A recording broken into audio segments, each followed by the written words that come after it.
Jai Hind student, welcome to biology class.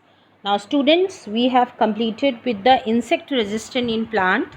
Last lecture में हमने Bacillus thuringiensis के बारे में पढ़ा, that is a bacteria. Now we will see the pest resistant plant. किस तरह जो है पेस्ट को कंट्रोल कर सकते हैं प्लांट्स को अटैक करने से, जिसमें हम नेमेटोड्स के बारे में बेसिकली जो नेमेटोड है मिलेडियो गाइन इनकॉग्निशिया उसके बारे में हम इसमें डिटेल में पढ़ेंगे.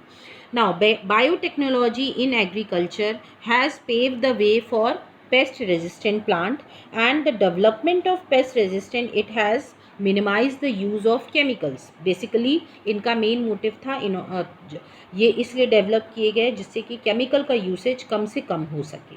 One such approach we have already studied, जो कि हमने बीटी टॉक्सिन के बारे में पढ़ा था. ठीक है, बीटी कॉटन, आपका BT corn, rice, tomato, potato, ये कुछ वैरायटीज़ हैं ट्रांसजेनिक प्लांट्स की जो कि बनाई गई हैं.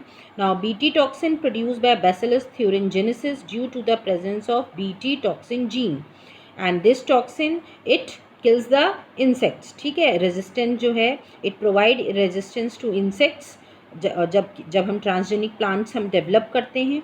ओके, सो ये कुछ जनरल इंफॉर्मेशन थी. Now let's see about the pest resistant in transgenic plant, and we will be studying about the nematode. Now as you all know, nematode की अगर हम बात करें, there are several nematodes which are parasites, and these are parasites over a wide variety of plants and animals, including human beings also. They suffer from nematodes. इसी में एक nematode है जिसका नाम है मिलेडियो गाइन इनकॉग्निशिया. ये क्या करता है, ये जो रूट्स होते हैं टोबैको प्लांट्स की, ये उनको इन्फेक्ट करता है, उनको डैमेज कर देता है. और जब रूट्स ही डैमेज हो जाती हैं तो अल्टीमेटली क्या होगा, ईल्ड जो है वो ज़ीरो हो जाती है, क्योंकि प्लांट सर्वाइव ही नहीं करेगा. तो इससे निपटने के लिए एक स्ट्रैटेजी अडॉप्ट की गई in order to prevent this infestation, and this is based on the process of RNA interference. very very important. ये भी MCQ का एक क्वेश्चन बनता है कि ये जो नेमाटोड मिलेडियो ये जो है पेस्ट रेजिस्टेंट प्लांट, और ये किस स्ट्रैटेजी पे जो है बेस्ड है, दैट इज़ RNA इंटरफेरेंस. ना अब ये जो RNA इंटरफेरेंस है in all the eukaryotic organism, so it is a method of cellular defence का ये एक मेथड है. और किस तरह ये मेथड होता है इसको हम थोड़ा सा समझते हैं.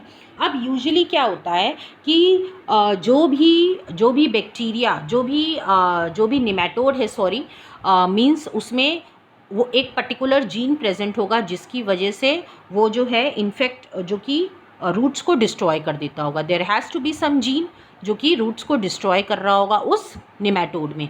अब वो जीन क्या कर रहा होगा, ठीक है, वो DNA जो है वो सबसे पहले तो मैसेंजर RNA बना रहा होगा, और मैसेंजर RNA फिर फाइनली प्रोटीन की कोडिंग कर रहा होगा, और वो प्रोटीन जो है फाइनली जो है रूट्स को डैमेज कर देता है, और प्लांट्स जो है वो पूरी तरह इन्फेक्ट हो जाता है और डाई हो जाता है.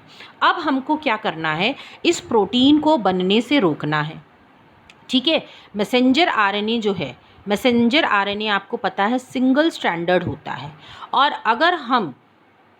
अगर हमें प्लांट्स को बचाना है तो हमें इसका प्रोटीन, जो मैसेंजर RNA जो प्रोटीन कोड करेगा, ठीक है, उस डिज़ीज़ के लिए वो हमें प्रोटीन को बनने से रोकना है. तो उसके लिए हम क्या कर सकते हैं, उसके लिए हमें मैसेंजर RNA को अगर हम डबल स्टैंडर्ड बना दें, ठीक है, तो क्या होगा, वो जो अपनी प्रॉपर्टी शो कर रहा था, जो अब प्रोटीन्स की कोडिंग कर रहा था, वो बंद हो जाएगी, और प्लांट्स को हम बचा सकते हैं उसके इफ़ेक्ट से. तो हमें यहीं पे इसीलिए इसको मैसेंजर RNA इंटरफेरेंस कहा गया है कि यहाँ पे मैसेंजर RNA इंटरफियर करता है. ठीक है, अब कैसे हम करेंगे, तो क्या किया साइंटिस्ट ने एक मैसेंजर RNA इसी जो कि उसी का कॉम्प्लीमेंट्री मैसेंजर RNA सिंथेसाइज किया, कहाँ पे, लैब में. ठीक है, एक RNA को, मैसेंजर RNA को जो कि डिज़ीज़ कॉज कर रहा है, जो कि प्रोटीन के लिए कोड कर रहा है, उसी का कॉम्प्लीमेंट्री बेस पेयर. ठीक है, ये आप समझते हो क्योंकि ये सब कुछ हम पढ़ चुके हैं. वो लैब में सिंथेटिकली मींस उसको आर्टिफिशियली सिंथेसाइज किया गया. अब हमें इस RNA को होस्ट की मींस प्लांट की बॉडी में डालना है. तो हमने वेक्टर लिया, वेक्टर हमने ले लिया एग्रोबैक्टीरियम ट्यूमिफेशियंस, ठीक है, उसका प्लाज्मिड लिया और उसमें वो वाला जो आरएनए हमने जो बनाया था, अच्छा वाला आरएनए या जो हमने कॉम्प्लीमेंट्री आरएनए बनाया था, वो हमने उसमें लिगेट कर दिया और हमने होस्ट की बॉडी में इंट्रोड्यूस कर दिया, ठीक है, प्लांट की। अब क्या होगा, अब जब भी कभी ये जो नेमाटोड है जैसे ही प्लांट को अटैक करेगा, ठीक है, प्लांट की बॉडी के साथ वो क्रोमोसोम्स के साथ इंटीग्रेट हो गया और वो जो है उसने अपना इफ़ेक्ट दिखाया।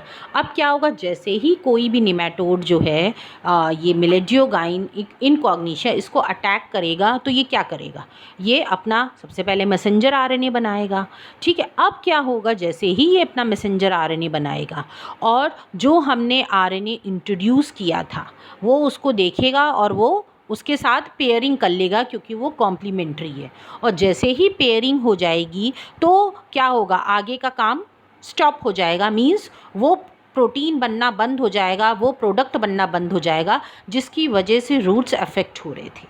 और क्या होगा कि फिर रूट्स को हम बचा लेंगे और प्लांट जो है उस नेमाटोड से अफेक्ट नहीं हो पाएगा।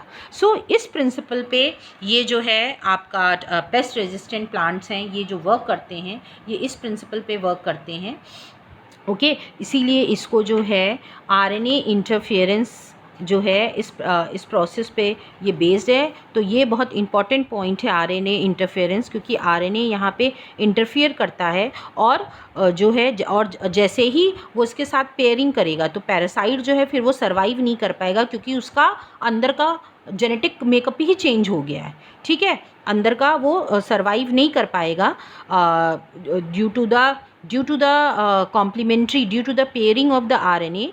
तो जो पैरासाइट होगा it will not able to survive in a transgenic host, जो ट्रांसजेनिक होस्ट था जो हमारा प्लांट था, okay, due expressing specific interfering RNA and ultimately क्या होगा, transgenic plant therefore got itself protected from the parasite. So this is the main concept behind this pest resistant plant. So I hope you all have understood. With this we have completed agricultural application. Now next है हमको biotechnological application in medicine पढ़ना है।